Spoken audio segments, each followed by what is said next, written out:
खबर शिमला से है, जहां महिला सशक्तिकरण को लेकर सियासी बयानबाजी तेज हो गई है। इसके साथ ही बीच केंद्रीय मंत्री जितेंद्र सिंह ने मोदी सरकार की नीतियों को बचाव किया है। शिमला प्रेस कॉन्फ्रेंस के दौरान उन्होंने कहा कि महिला आरक्षण केवल एक बिल नहीं बल्कि सरकार की सोच और प्रतिनिधित्व की हिस्सा है। उन्होंने कहा कि प्रधानमंत्री नरेंद्र मोदी के नेतृत्व में महिला के उत्पादन के लिए ऐतिहासिक कदम उठाए जाएंगे। देखिए एक खास रिपोर्ट। 33% आरक्षण दे रखा अपने पदाधिकारियों में। नहीं डॉक्टर साहब, नहीं सर, चुनावों में भाजपा करेगी क्या? चुनावों में जब संवैधानिक तौर पर 33% आएगा तो सबके लिए लाजिम हो जाएगा। हम इसीलिए तो ला रहे हैं, हम सिर्फ अपने लिए नहीं, हम कह रहे हैं बाकी भी करें। अगर वहां से नहीं होता तब तक भाजपा बिल पास नहीं होता, करेगी। अगर बिल पास नहीं भी होता तो 33% क्यों, हम उससे ज्यादा देंगे महिलाएं। हम तो मेरिट पे देते हैं, परिवार को देख के थोड़ी देते हैं। आपको कैसे गलतफहमी होगी? Will that be made mandatory in the party, sir? आज भी मैं ये कह रहा हूँ, क्यों 33%, क्यों नहीं 35%? नहीं, मैंडेटरी क्यों करना? मैंडेटरी करने से आप बंद जाते हैं। मैं कह रहा हूँ खुली छूट दो ना, तो 50 जितनी आए महिलाएं, जो जिसमें आज भी हमारी भारी संख्या में महिलाएं हैं, 70-80 महिलाएं हमारी जो सांसद हैं। कल को अगर 35%, क्योंकि जब भी हमारे नेता प्रतिपक्ष जब भी हर विधानसभा क्षेत्र के लिए पैनल बनाते हैं तो वो ये नहीं कहते कि तुम उसके लिए काबिल हो, लेकिन चूंकि तुम महिला हो इसलिए काटना है। वो मेरिट पे बनाया जाता है। कोर इश्यू आप हमें हम यही कह रहे हैं कि आप महिला को क्यों आंकड़ों में बांध रहे हैं? आपको खुली छूट दीजिए। कोर इश्यू जो है कांग्रेस पार्टी और आपको क्लेम करती है, क्या भाजपा को ये पता नहीं था कि बिल गिर जाएगा? ऐसे तो आप लोग सारी रिसर्च करते हैं, और जब 2 राज्यों में चुनाव है उस समय ही विशेष सत्र क्यों बुलाया गया? और दूसरा ये कि जब आप लोगों ने 2023 में ये बिल पास किया था तो आप लोगों ने कहा था कि नए तरीके से सेंसस को लिया जाएगा, डिलिमिटेशन भी उसी हिसाब से होगी। तो फिर अब ये साउथ के जो राज्य हैं वो कह रहे हैं कि हमारा प्रतिनिधित्व कहाँ है? ओबीसी रिजर्वेशन की बात हो रही है राज्यसभा में, जिस तरह आप लोगों ने उसके लिए निर्धारित नहीं किया है कि कितना रिजर्वेशन होगा, तो क्या इसका इम्पैक्ट होगा? क्या ये पॉलिटिकल स्टंट है? ये प्रश्न आप पूछने वाली कोई मेरे ख्याल 100 के बाद 100 लोग तो पूछ चुके हैं, और आपने क्या इसका उत्तर सुना अभी तक?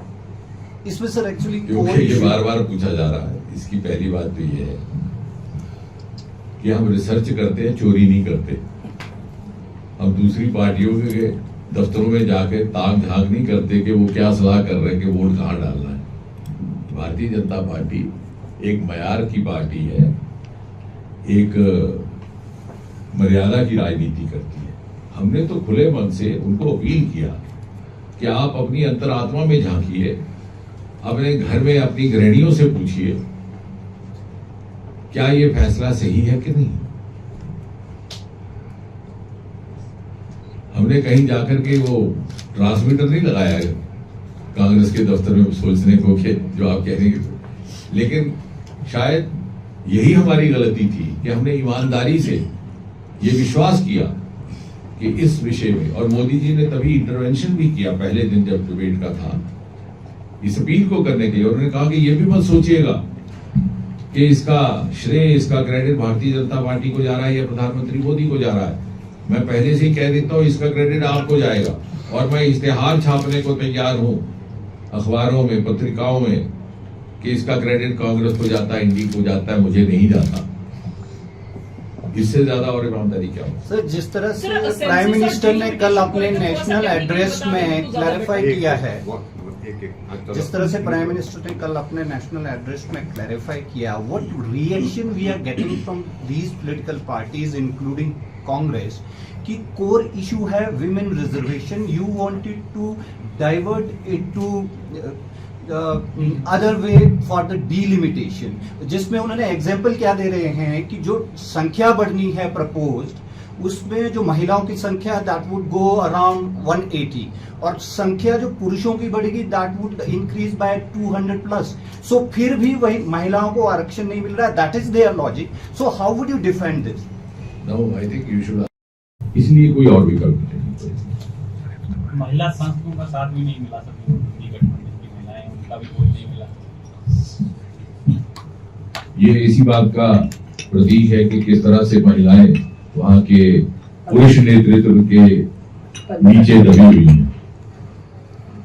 सर, आपने पेट्रियार्की की बात की। मेरा सवाल मैम से है, जिस तरह आप राष्ट्रीय स्तर पर महिलाओं का प्रतिनिधित्व कर रही हैं, विपक्ष हमेशा बीजेपी को इस आधार पर उनकी आलोचना करता है कि आपको डिसीजन मेकिंग पावर्स नहीं है, वो सारी या तो प्रधानमंत्री मोदी के पास है या फिर गृह मंत्री अमित शाह के पास।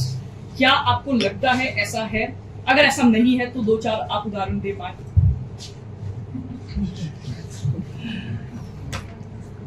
नहीं, ऐसा बिल्कुल नहीं है। विपक्ष को मेरा पहला